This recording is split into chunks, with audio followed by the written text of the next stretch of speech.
Welcome to LOA Today. I'm Walt Thiessen. Today is Thursday, February the 21st, 2019. It's 4 p.m. in New York, 1 p.m. in Los Angeles. It's 9 p.m. in London, and Sydney, Australia is at 8 a.m. But wherever you are in the world, thank you for tuning in for yet another episode of LOA Today, your daily dose of happy.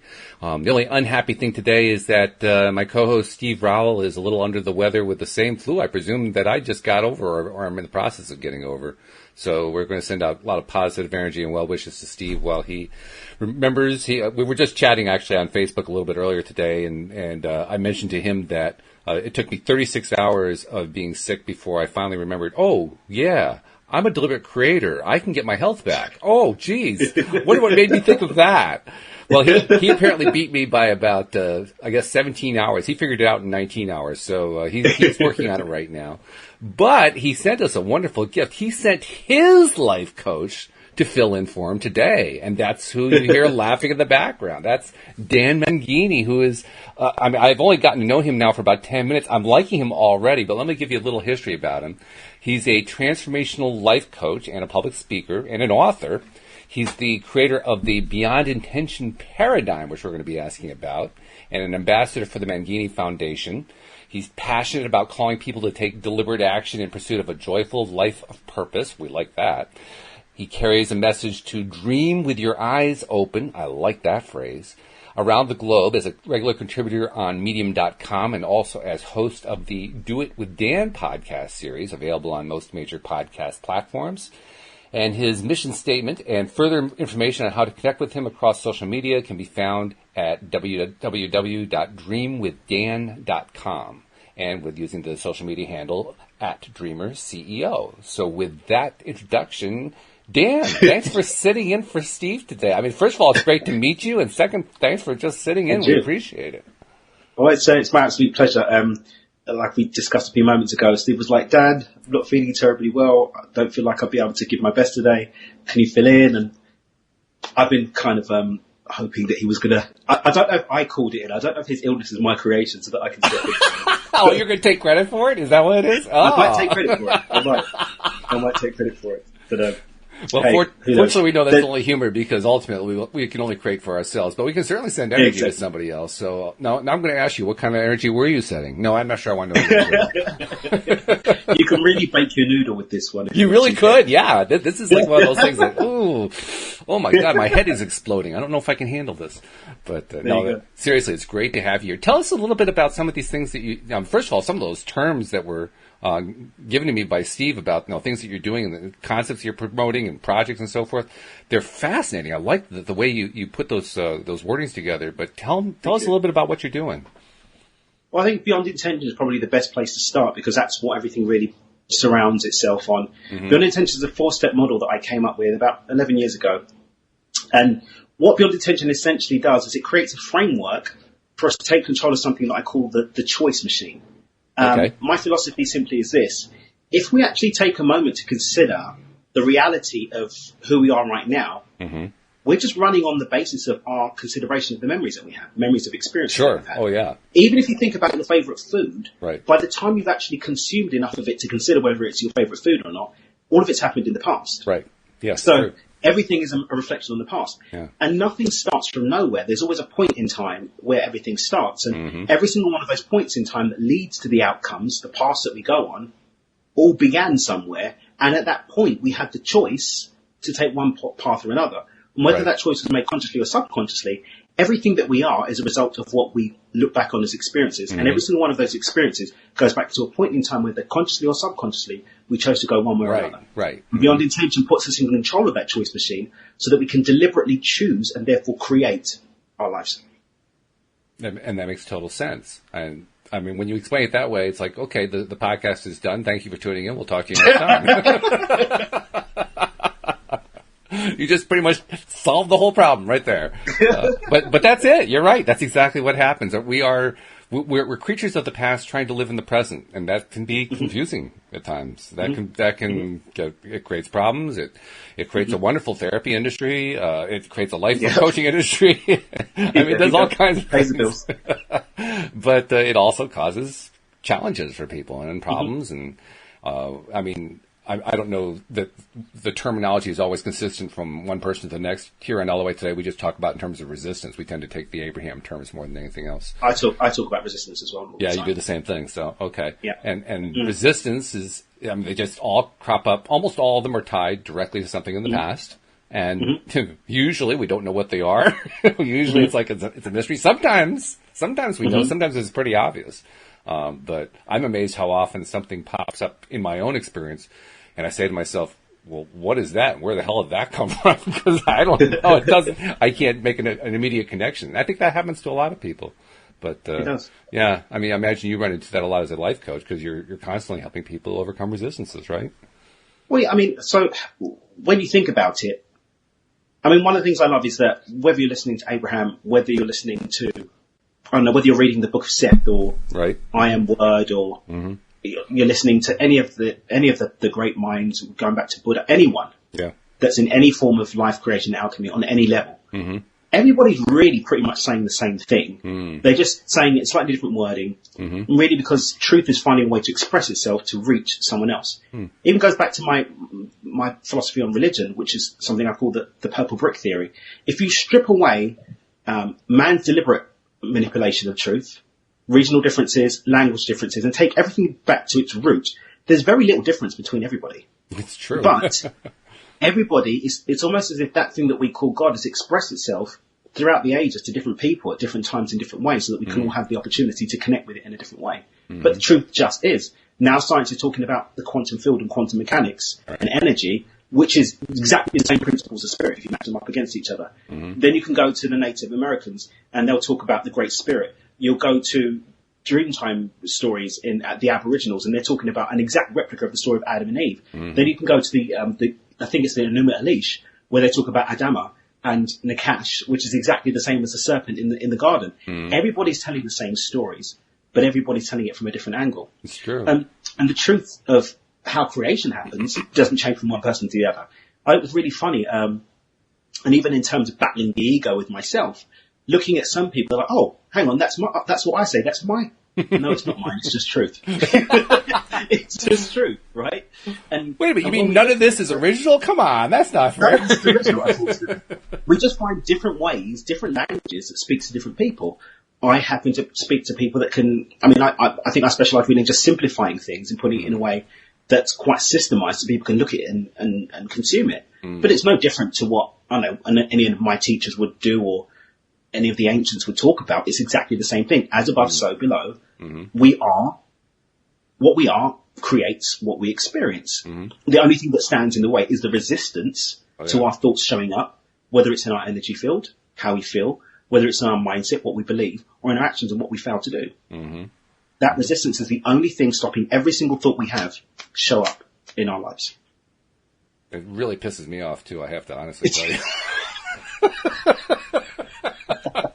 It does. I gotta be honest. It's like, oh, come on. You mean I tripped myself again? It's my way of maintaining the positive attitude in the midst of absolute negativity just to make a joke out of it. But the noodle baker there again is that even the negative experience that we're making the positive action in is still a result of our own creation. So it all comes back down to that. It really does. When you really step into to true self-autonomy, which is where I'm really feeling into where my work's going, something I call alchemic life creation. It's really just seizing complete responsibility and control for your life and putting all of the time and energy into actually just shifting who you are, because once you do that, then everything automatically shifts around you. And then you can run an autopilot just working on you and watching everything else change. It's cool. I can see why Steve picked you as a life coach. I mean, you got it down. It's like, dang, I got it. I'm ready. Next challenge. Let's go. So actually, we have our first challenge. I mean, before we even logged on, I was having a conversation through Facebook Messenger with one of our regular live stream listeners. I'm not sure if she's listening to the live stream today. She probably will be. But her name's Amanda, and she was sharing an experience that she's been having with her husband, looking for a little assistance on it. So we did a little back and forth. And I'll read it to you. It's actually a little bit lengthy. We had quite an exchange today. But that way you'll get a sense of what we talked about and what my answers were to her. And then I'll be very interested to hear what you have to say, what your answer would be. Cool. So, bear with me. This is a little lengthy. She says, first of all, good afternoon. I have a question. The scenario goes like this. I enjoy working out. I'm a member of one gym, but also like to go to another gym for more one-on-one workouts, more intense. I tried to explain to my hubby about this place and how much I love it. He says he's not interested in hearing about it. I get it because my husband used to work out and no longer does, and therefore he's gotten a little fluffy. That's the technical term, fluffy. So he is probably having issues about how he feels, so on and so on and so on. However, he is always going on about how expensive it is to have this membership and then go to another place as well. He's always about the lack of or how expensive things are. I know the laws of attraction and how they work, so how do I work around this? I'm positive about money through law of attraction, but he really makes it a challenge for me to stay in my high vibration. I've tried to explain to him and share with him about LOA, but he is so close to it that it's a real struggle. How would you or others in the group suggest I work through this? Then LOL, real life struggles, LOL. So my first response was, well, Amanda, hi. I'll bring your question up on today's podcast. My shorter answer is that I wonder if there is something more direct that you're really asking about, trying to get him to go to a gym he doesn't know. Sounds like you're trying to solve a problem for him, for yourself, or for both, but what that problem is isn't clear to me. Negativity doesn't come from not going to the gym. I mean, going to the gym can overcome negativity or help to do that, but it's not the root cause. And also, it's great that you like the new gym, but why does that translate to him liking it? I get the distinct impression that there's a mixture of unresolved issues going on here. So she wrote back saying, sorry, I rambled. It's not about going to the gym. I'm good with that. The big question was about money. I'm good with the law of attraction about money. He, however, is always worried about money and commenting on how expensive this is and that is. But there are things that make me happy and feel amazing, i.e. the gym and gym memberships. We're not poor by any means, and we're middle class, but he's so wound up about money. It's hard to stay positive when he speaks negatively about money, which then brings me down, and I have to release that and do my own LOA thoughts. It's frustrating at times. And that aside, I've been practicing LOA for the last couple months and feel absolutely amazing, and small things happen every day that amaze me. Great, I said. So resistance, I said, is anything that is tied to fear. This is especially true where money is concerned. Joel Elston, who does the Thursday morning podcast with me, made an interesting comment during this morning's podcast. He observed that overwhelmingly as a life coach, women come to him about relationship issues, but men come to him about money issues. I also said, I've experienced what he is experiencing. I've been in his place. When he says it's too expensive, what he's really saying is that he doesn't see the value that you see, the value that makes it worthwhile to spend the money on whatever. There's probably a lot going on beneath the surface that I can't see, but I remember something my wife did with me. She sat me down at one point and asked me, are you aware of how consistently negative your comments are? And I denied it, of course. She was smart enough not to try to argue with me. My wife is a former psychotherapist. So she has a little background in this. She's smart enough not to argue with me about it. Instead, she just asked me to think about it, which I did. And I slowly had to come to the conclusion that, much to my surprise, she was right. Now, this was in mid-2007, and in November of that year, I saw The Secret for the first time. So Amanda responded to that saying, well, I've tried that, but he thinks my positivity is a little out there. I prove/share with him little things that have happened using law of attraction. He's like, yeah, well, it's just a little coincidence. LOL. So she says, you can see what my struggles are. I read and watched The Secret when it came out too, and all the Hicks books, but then life grabbed me and I fell off the LOA bandwagon until just before Christmas this year, as I had a lot of negative things occur in my work life, which then fell into my home life, which in the end landed me with 2 major ankle sprains, 2 weeks apart. It was a clean sign to stop the negativity, slow down, get back on track to who I really am. So I wrote back saying, well, you can't prove anything to him. Only he can do that when he's ready to do so. Louise, my wife, understood that. That's why she just left me with it. She didn't try to prove it. She didn't try to convince me. She just asked me that one simple question and left it at that. And then she demonstrated her trust and confidence in me by not pushing it further. The best thing you can do for him is to let him know that what you see and then respect his decision as to whether or not he acts on it. If he hasn't acted yet, it just means he isn't hurting enough yet. He hasn't decided yet that he's had enough of his current track.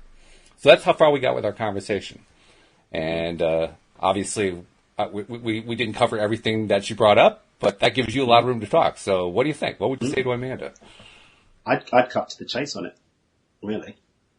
And this is the short to the nub, which I'll then expand on. But the short to the nub point of it is that we cannot experience anything that we're not. Everything that shows up for us can only be a shadow, mirror, or reflection of something that's happening inside of us. So somewhere within her, externalizing her husband is all very well and good, but the fact of the matter is it's just a reflection of something that's happening inside of her, is showing up through the medium of this that she's witnessing in her husband. That's a good point. Yeah.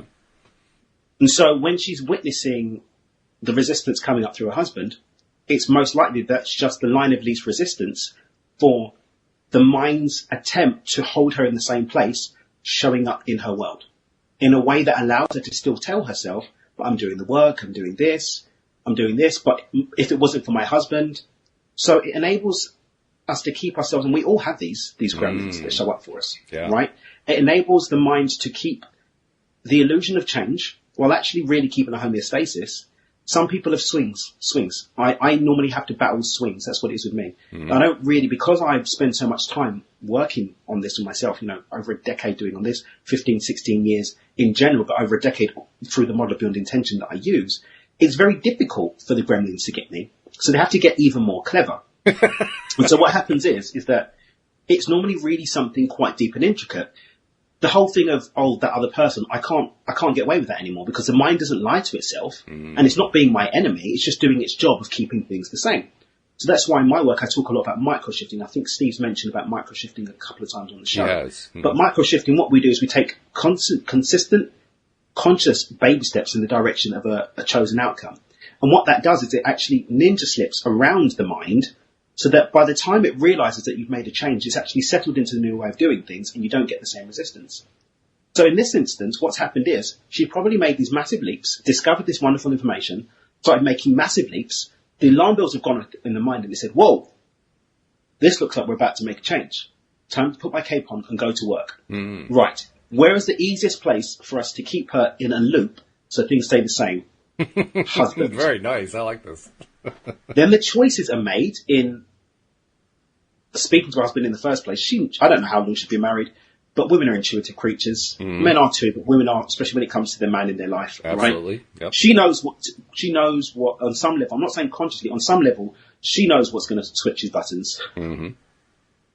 She knows what's going to make him negative because we all have that. Oh, yeah. It's just whether or not we listen to it, right?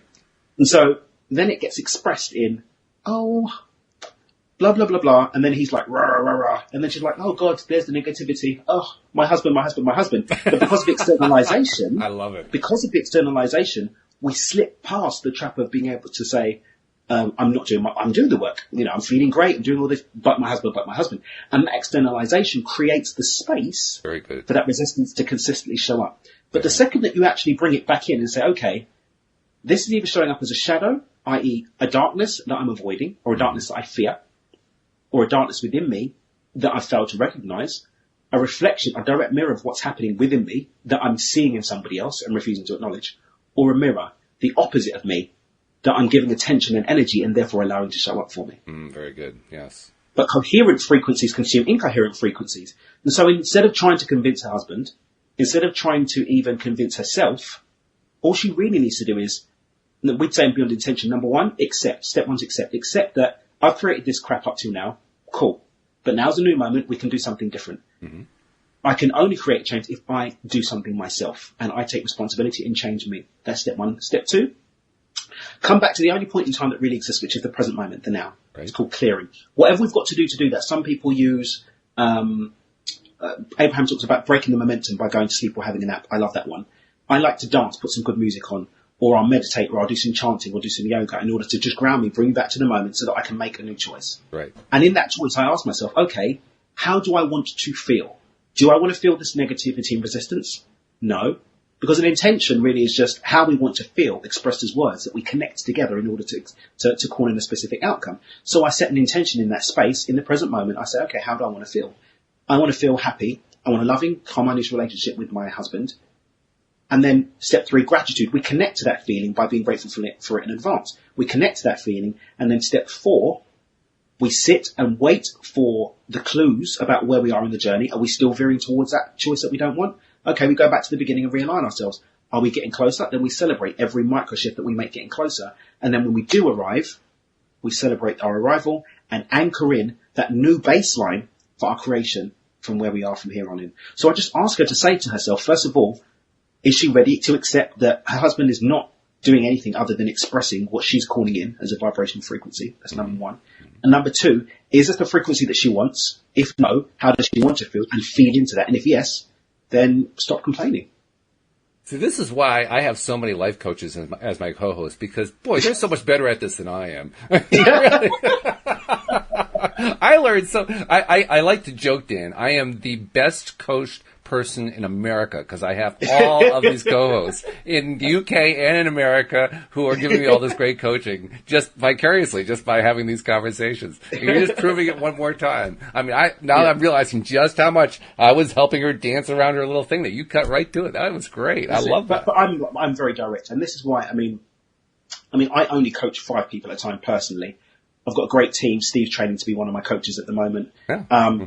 But not everybody can work with me because I just don't give you any quarter for the narratives. But that's good. That's really, I like but that. Not everybody's, and it's crazy because the funny thing is that in the last 3 weeks, 2 people have paid, and it's a lot of money to coach with me, paid a lot of money to coach with me, and before the first sessions even started, realised they're not ready for it and said, I changed my mind. This is too much. I changed my mind. And they pulled out before we even had our first session. And I make no quibbles about it. I mean, I did this really controversial video called "Stop Lying to Yourself." Even more controversial, it seems, than why I love Donald Trump video. But the "Stop Lying to Yourself" video. Well, that alone would probably do it, no matter who you're talking to. I don't care which side of the fence they're on. And it wasn't even about Donald Trump. It was about where we place our energy and attention. Sure. And actually, if we hate something, we're just making it stronger. Absolutely. Really peace and love. That's one of my favorite topics, actually. I love that topic.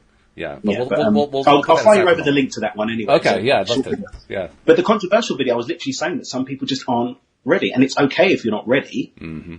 But own that you're not ready, and own that actually you're happy, whether you don't want to be happy or not. The mind, should we say, is happy with where you are. Because the mind doesn't lose in terms of the outcomes that we experience, and your environment doesn't lie about what the mind is saying. So if you're not happy with your environment, you're winning at something because the mind's getting what it wanted. You created something, maybe unconsciously, but you've done it. Absolutely. But owning that actually puts you in a position where you can start to make new choices about what you want to show up for yourself, just like we said to your caller. Mm-hmm. Do you want to be here? Yeah. Yeah. And it's amazing, too, how many people and how many different ways that people will try to avoid that direct question. You know, what exactly do you want here? Mm-hmm. You know, in fact, people are really good at explaining what they don't want. I'm sure you've seen that. I mean, they can give you paragraphs on it. It's one of my actually one of my favorite things to ask them after reading like long dissertations on all things that are wrong with X. I say, well, okay, I get it. Now, what's right? And you get a blank answer. They've not got so much to say about what's right. Not so much, no. It's all about what's right. Kind of just derails this it, is I'm afraid. Right, but yeah, right. The old but. But yeah, that's absolutely right. I love that. That's very, very good. Oh my goodness. Well, no wonder Steve likes to coach with you, Dan, because I mean, you just cut right to the pith. You just get down to you actually remind me of my Monday morning co-host. He's not actually a life coach per se, although he does help people and sometimes professionally, sometimes not professionally. He's more like what would I call him? His name is Louis D'Souza. He's kind of like a missionary for LOA is what he is. Nice. I like that. That's really what he is. And his mission in life is to help everyone, not just for LOA, but for Abraham Hicks LOA. So his mission is to help turn everybody on to Abraham Hicks that he can possibly do. And it's actually his career. He has built a career doing this. Yeah, really something. Brilliant. But he does the same kind of thing. He'll take whatever question you bring up, whoever you are, he'll narrow it down to, what would be the Abraham answer on this? What's actually going on with you on a vibrational level? And he'll talk about, well, you're vibrating on this, you're vibrating on this. This is why you're getting your A is leading to B. He'll do that kind of thing. I mean, 1 + 1 = 2, and will always equal 2. Yeah. The fact is that some of us are forgetting about the 1 and the 1, and putting a 2 into the equation and wondering why we're getting a 3. We're making 1 + 2, saying, but I did 1 + 1. No, because you haven't checked into what your vibrational frequency is, or you haven't checked into what your mindset is, or you haven't taken any bloody action. Yeah. They're sitting there looking at a check on the wall, not doing anything to bring themselves into alignment with it, not doing anything to change their beliefs around it, not doing anything to reduce the resistance to it, staying the same person, the same frequency, the same state of being, and wondering why they're still getting the same results.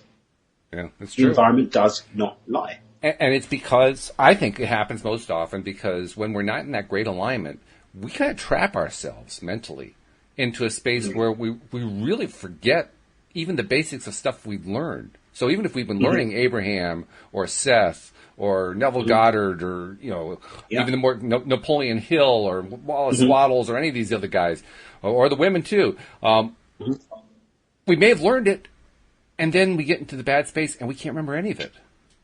And all we know is right now we're hurting. That's all we know. And this is where my work really comes, really has been shining over the last decade. It's just giving a framework, a very simple 4-step framework. So in those times when you do get stuck, you can just ask yourself, okay, number one, do I accept here and now that I've made this? Do I accept this moment as it is, as perfection, and recognize that although this is where I have been up to now, I have the power to make a change to where I go next. Do I accept this, yes or no? And if I don't, I need to get into acceptance of that, because I'm not going to be able to take control back of this horse and carriage unless I own that I'm the only one holding the reins. Very true. Yeah. And once I've done that, am I ready to do what's necessary to come back to the present moment? And coming back to the present moment may not be a 5-minute job. It may be 6 months of speaking to the right kind of therapist or doing the right deep work. I did a lot of deep work over the summer. I did resonance repatterning, and I've continued to do so. I did aqueous therapy. I was seeing a channel. I was doing deep meditation work. So many different modalities in order to dig down deep and gut out all of the crap that was keeping me out of the moment. Wow. Allow me then to step into the space now where coming back to the present moment for me, it doesn't become any less challenging. However, there's a lot less resistance to me coming back to the present moment. And I'm a lot more practiced in saying, okay, let's cut the stories, Daniel, and come back to the present moment. I mean, what you're describing is a lot like the old joke about the kid who's shoveling out the horse crap out of the barn. And he's just shoveling and shoveling and shoveling and shoveling. And an adult comes by and says, it's a great job you're doing. I mean, I've never seen anybody muck out a barn like that. He says, well, I figure with all this muck in here, there's got to be a pony in here somewhere.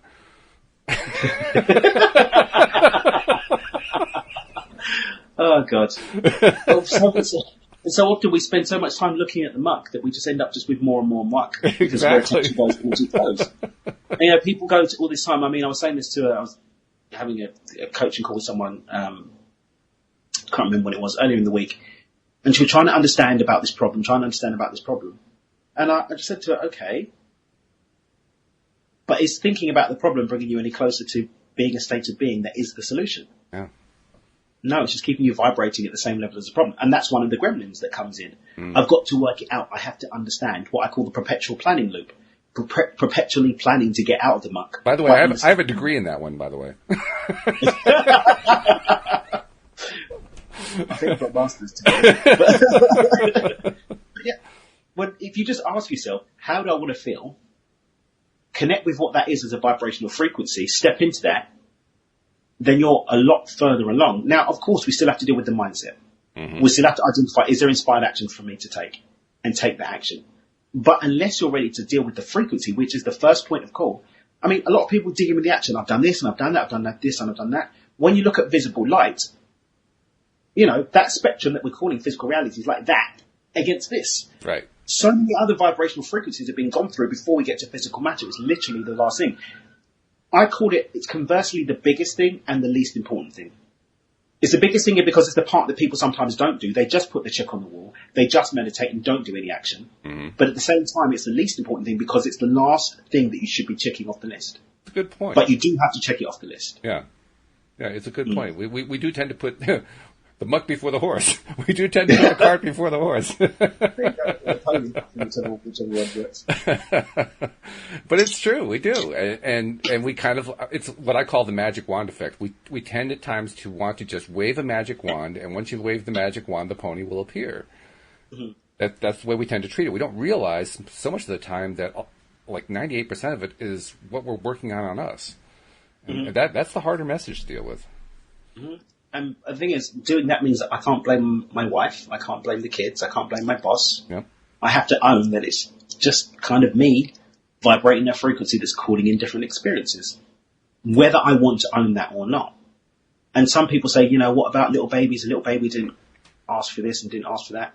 Well, you're not the little baby, you're you, so you witnessing it, calling in that experience. So you can't talk about the baby's creation, you can only talk about yours as the witness of it. Mm-hmm. So what's vibrating in you to call in that expression? Mm-hmm. It's true. It's true. One of my other co-hosts, a woman named Shelley who lives out in Oregon, the other side of the country, told a story about how she grew up in an area that was really, objectively speaking, a very poor area. And any outsider looking in would have felt sorry for her for the circumstances she lived in. She would have been considered poorly dressed, poorly fed, and so forth.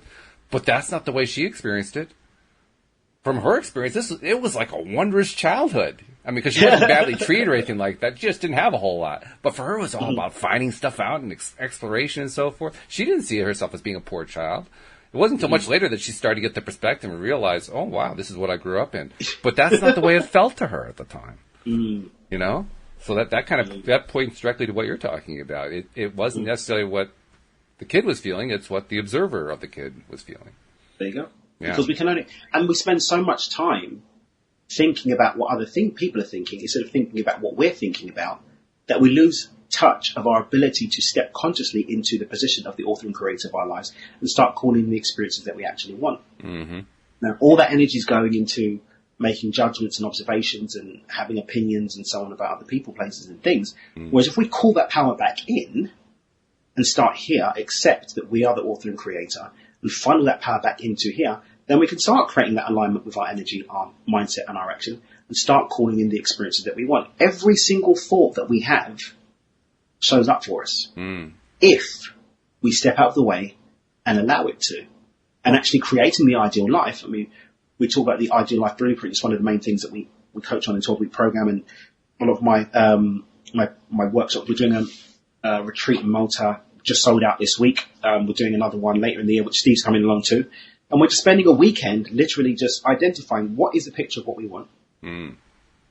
Let's dig into that. With the 12-week coaching that we do, we spend a month digging that out. We've got some tools to identify that from a soul level right back down to a physical level, time into purpose. What do we actually want? Not what does society say we should want. What do we actually want? You're building some specificity. You're getting into a real granular level at that point. Yeah. Really getting in there. Yeah. And then we start to identify what we call the illusions list. What is standing in the way? And the reason why I called it illusions list is because it's not that it's not real, because it is very real, because it's standing in the way of you being and receiving what you want. Mm-hmm. However, it's an illusion because in reality, everything's illusionary. Everything's just part of this matrix. You're reminding yourself, but it's real to us and doesn't have to remain. Yeah, you're reminding yourself that it's fluid, that it's under your control. That's a good reminder. Exactly. Yeah. And then we just build the roadmap, and that roadmap is all about getting into alignment, removing the resistance of the illusions, and stepping closer and closer and closer to that ideal life vision, that ideal life, because we can have anything that we want, but we just need to give the right languaging, the right coding to the mind to support us in creating that and allowing the resistance to step out of the way. Right. Yeah, that's true. Amanda, who gave us the question that we were discussing for the last half hour or so,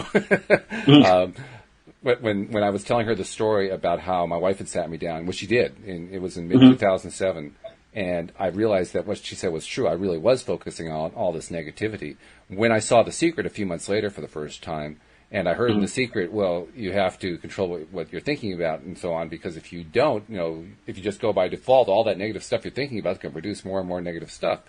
And at that point, I still wasn't sure I bought into it, but I felt completely overwhelmed because I realized, oh my God, I must have 100,000 negative thoughts a day. I'm sure I do. I've just been studying how many of those negative thoughts I've got. Oh no, how the hell am I going to marshal all of that? I felt completely defeated. I had no idea how to do it. All I knew was I had totally bought into the idea I was creating it, and I didn't know what to do about the damn thing. And it took me a long time to even start to get traction out of that. So one of my favorite questions I like to ask somebody like you, a life coach, even though it's years later, if you'd been talking to me back then, how would you have gotten me off that track of, oh my God, I have all this negativity, I don't know what to do about it? First of all, accept it. Don't put your head in the sand. But accept that it doesn't have to remain. And and love yourself enough to make one small step towards how you want to feel. Yeah. One small step. Yeah. The reason why I deal with microshift is not that I don't believe in massive action. I've done a lot of Tony Robbins work. I've done NLP. One of my coaches is an NLP practitioner. Right. So I understand about massive action. It's possible. Sure. However, every single one of us has the capacity to make a baby step. Mm-hmm. And one baby step made and celebrated at a time creates a compound effect a lot more powerful than one massive leap, and with a lot more longevity potential than one massive leap. And so I'd ask you, what one of these massive thoughts can you deal with right here, right now? Immediately, what can you handle? Then what can you do in the next 24 hours? What's the minimum deliverable you can make in 7 days, in 30 days, and 90 days? And celebrate each and every one of those as if you'd won $1 million on the lottery or £1 million on the lottery. And then we go back to the beginning and we ask ourselves, what can we do now? 24 hours, 7 days, 30 days, 90 days. And we keep doing that every day.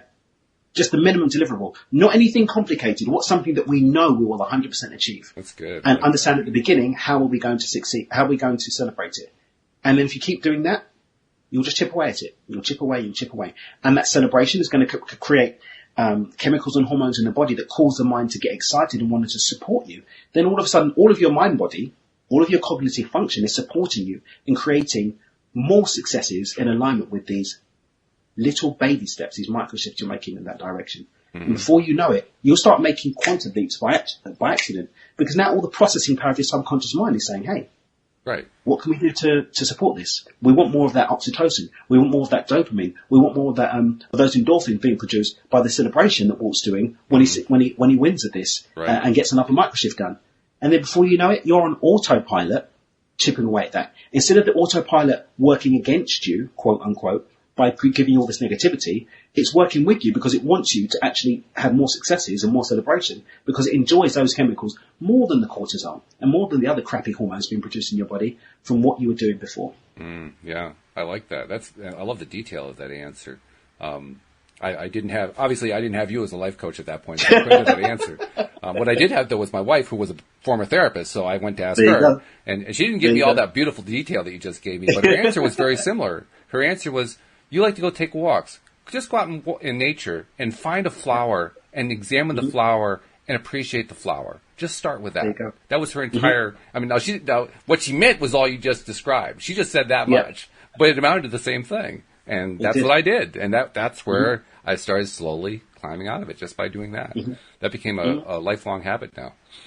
Yeah, I mean, I use something called stacking in my own life. I mean, my next book, which we were hoping to get it ready at the end of this month, but there's been a little issue with the edit, so it's probably going to be next month after my first 5-day challenge. We're going to get the book out, which is all about the Beyond Intention paradigm. And in there, I tell a story about being stuck in bed and really depressed and not wanting to get out of bed. And people think that I'm talking about the early days when I first spawned Beyond Intention. But I was actually talking about a few months ago. Really? Wow. Yeah. And people are like, "Oh my God, you still get like." The black dog of depression still tries to get you? Yeah, it still tries to get me, but it doesn't win. Because once I start to feel it, I just ask myself, what do I have the least resistance to? Can I sit up? Yeah, I can sit up. I sit up and I celebrate having sat up. Okay, what can I do now? Can I wiggle around a bit? Yep. Can I get out of bed? Yep. Can I do some push-ups to get some blood moving through my body? Yep, I can celebrate that. Can I get to the shower? Yes, I can get to the shower. Well, I can stand up and stretch. Okay. Now can we get to the shower? Yep, we can get to the shower. But the compound effect of me celebrating each and every one of those steps that I make gives me just enough space in the fog to get to the next step. And then before you know it, I've had a shower, I'm out having a walk, getting in nature and smelling a flower. Now, I may have wanted to get to work, get to the office and close a deal and crush it in the corporate world. I may have wanted to go out there and do something big and wonderful, but I'm not in bed anymore, and I'll celebrate that. Yes. Exactly. That's exactly right. The whole one step at a time thing, well, I remember when she first proposed it to me. It took her a while to talk me into it, because I was still dealing with the fact that I had 100,000 negative thoughts a day. And how was smelling a flower going to get rid of 100,000 negative thoughts a day? That can't possibly be. But I finally got tired, I think. So I said, oh, all right, I'll do it. And went out and did the first day, and no result at all. I mean, I looked at, I've never really been somebody who cared much about flowers. My wife's the gardener, So it didn't really do anything. So I came back and I said, it just didn't work for me. And so she said, what'd you do? I described what I did. And she says, well, what color was the flower? I don't remember. She says, well, I know you like color. Why don't you go back and tell me what colors you saw in the flowers? So the next day I went out and looked at the colors of the flowers. And the particular flower I looked at, I don't remember what the colors were, but let's just say it was a white flower with like a orange and yellow pistil or something like that, So I come back and I describe that. And when I was done describing it, she said, you should see the look on your face. I said, why? She says, because for the first time in like the last 3 months, you're smiling. So just finding the piece of it that I really did like, I didn't even have to work at celebrating. It just kind of came out.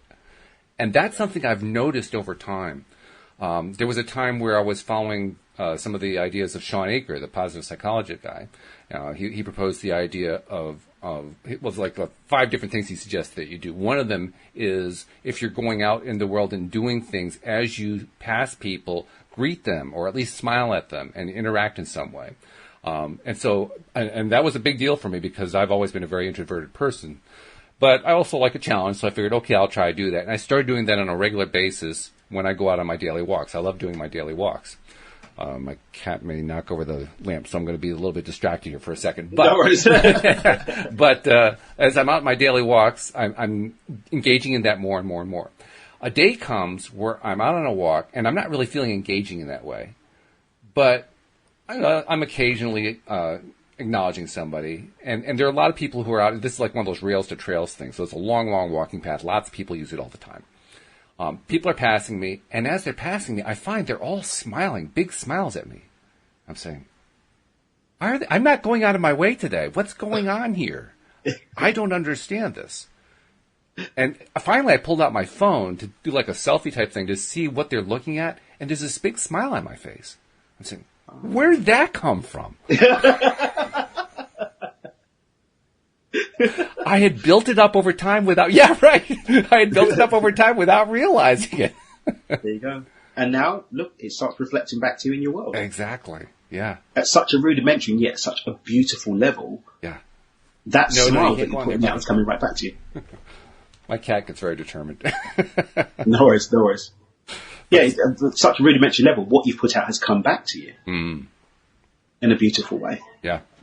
That's what happens a lot. I think that's kind of what Amanda was referring to when she talked about how these little synchronicities are popping up and so forth.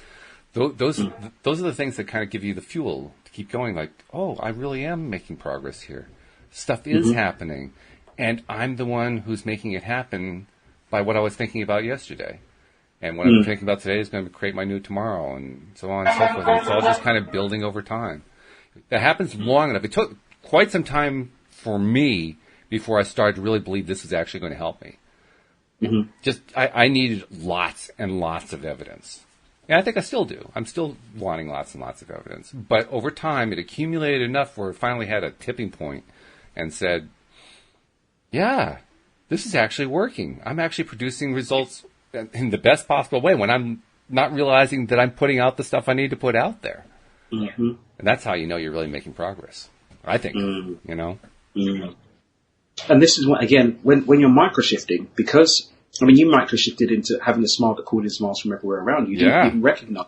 The mind didn't have the opportunity to create resistance because you just slipped into it. Yeah. And when we do that with other areas of our lives as well, we just slip into the space whereby we become something more beautiful and don't even realize it until it starts to sharpen our world. Exactly. We get to witness the experience of it and say, oh, hang on a minute, I quite like this. Yeah, because it feels good, doesn't it? It feels great. So that even when, and I'm like you, I still have those moments where I slip.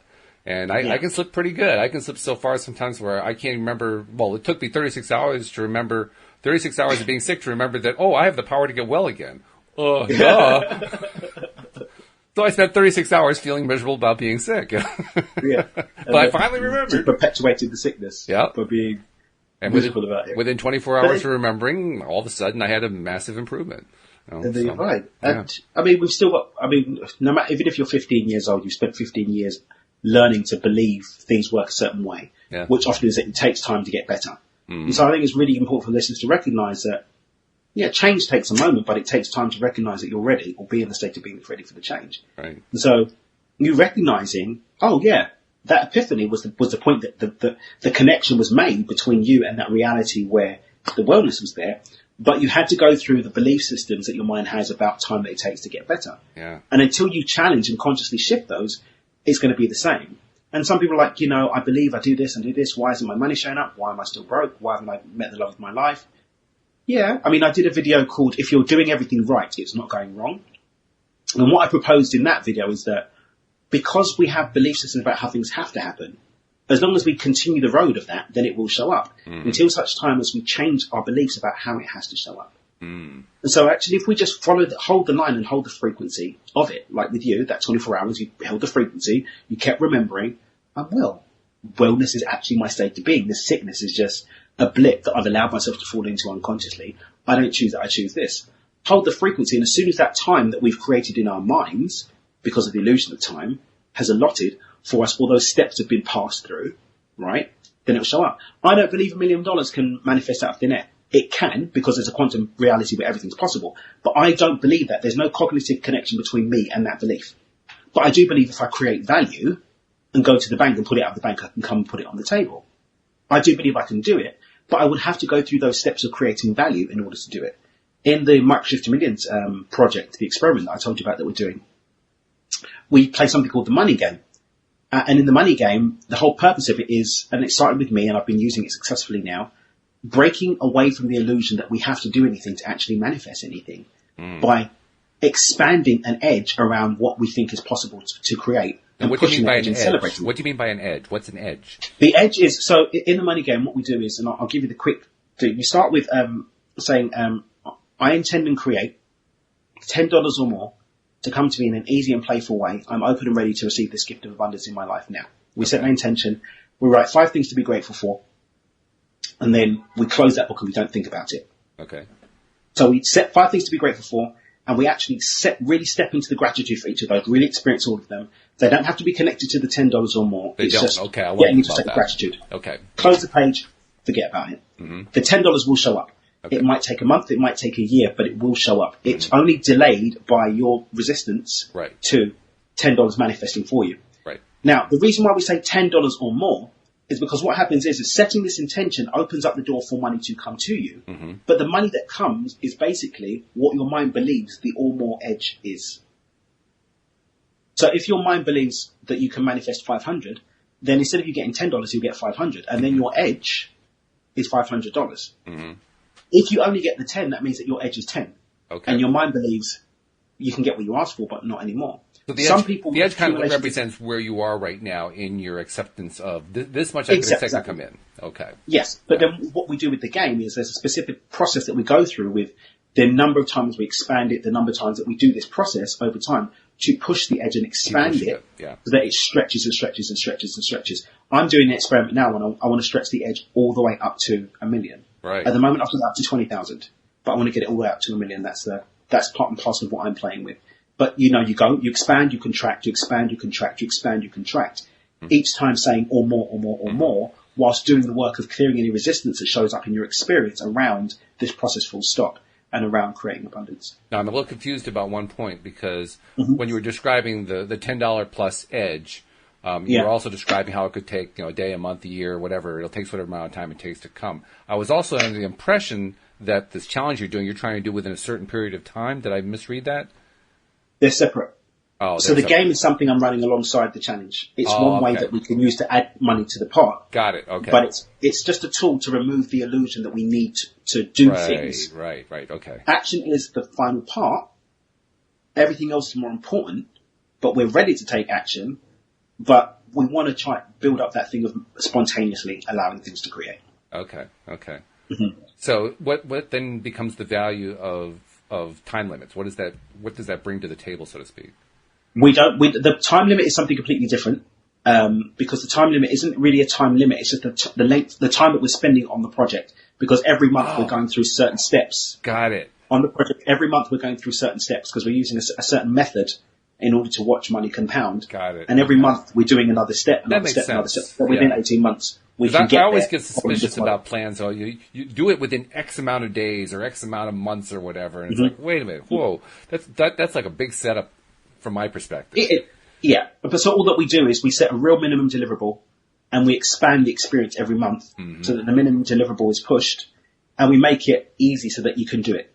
We set yourself up, we stack everything against us for success by making it really super, super easy. So the first month, all you have to do is create $100. You only have to create $100, which is $3 a day if you want to do it that way, or 10 transactions that create $10 of value, or 2 transactions which isn't a big ask as long as you're committed to learning. And we've got mentors and coaches, and we did a mindset piece today, for example, and we give all of the tools so that minimum deliverable can be set. Right. My cat is giving me a hard time and trying to knock it over here, so I'm having to deal with him, and also checking the questions to see if anybody's asking questions. Jeffrey in particular has been making a lot of comments. I'm not seeing any real questions there, so I'll just continue with what we're talking about. But I always want to make sure, is somebody asking a question that we're not addressing? I want to make sure we don't miss them. But that's fascinating, and I like the way that you handle that challenge, because to me the challenge is to grow who you are, and that's what your challenge is doing. It's not setting specific numbers that you have to reach in a certain period of time. It's stretching who you are as a human being, and everybody's going to be in a different place. Everybody's going to be having different needs, having different levels of resistance, having different kinds of resistance, different amounts of resistance. It's going to be varying from one person to the next. It's kind of like the way Louise and I like to play miniature golf. Well, we don't play miniature golf against each other. We play miniature golf against our previous scores. Got you. Same thing. That way, we're never in competition with each other. We're in competition with ourselves, trying to improve our own scores. Interestingly enough, we actually progress at about the same rate. I haven't quite figured that one out yet, but we do. You're just in too tight a vibrational alignment, that's all. We are. It's amazing. I told this story a couple days ago, but there's the movie out about Queen that came out just recently called Bohemian Rhapsody, and we saw. Oh, yes, I've seen that. Yeah, you've seen the movie. We saw it on pay-per-view, and the day after we saw it on pay-per-view, we were both kind of interested in what they portrayed there. You remember how they portrayed the Live Aid concert? Yes, I remember that. Watch out there, buddy. All right. Sometimes they just need a little attention, So yeah, that's it. But anyway, they portrayed the Live Aid concert, and both of us independently thought to ourselves, geez, I wonder if there's a YouTube video of the original Live Aid concert. And so we both looked independently, without the other person knowing about it, for that same Live Aid video. And at one point, she came in to tell me about it and saw me watching the video, and she said, "You got to be kidding."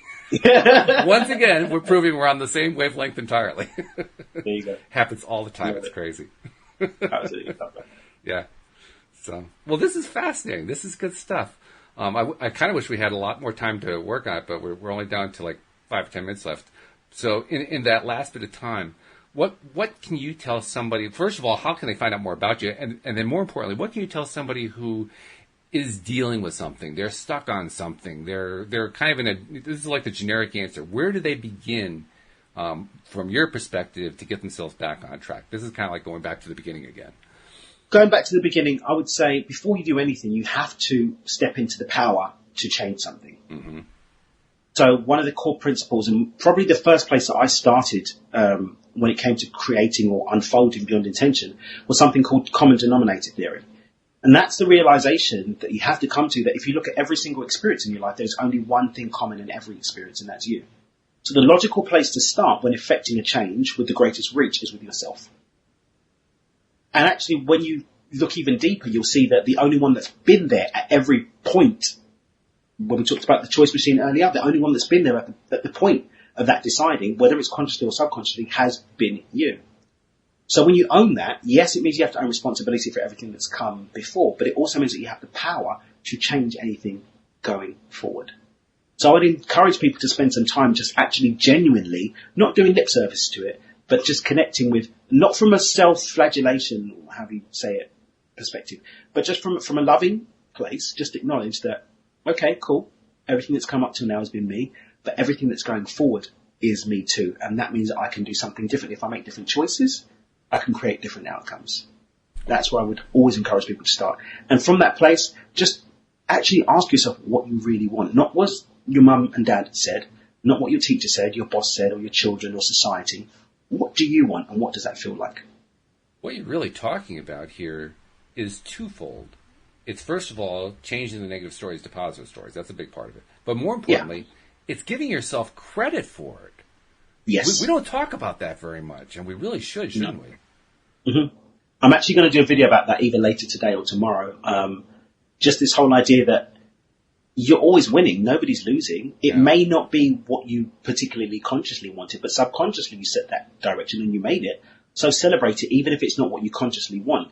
And that puts you in a better stead to create something else than beating yourself up over what you don't want to see. Yeah, we do that so easily. So once again, the secret is go back and just start taking that inventory, isn't it? That's it. What do I want?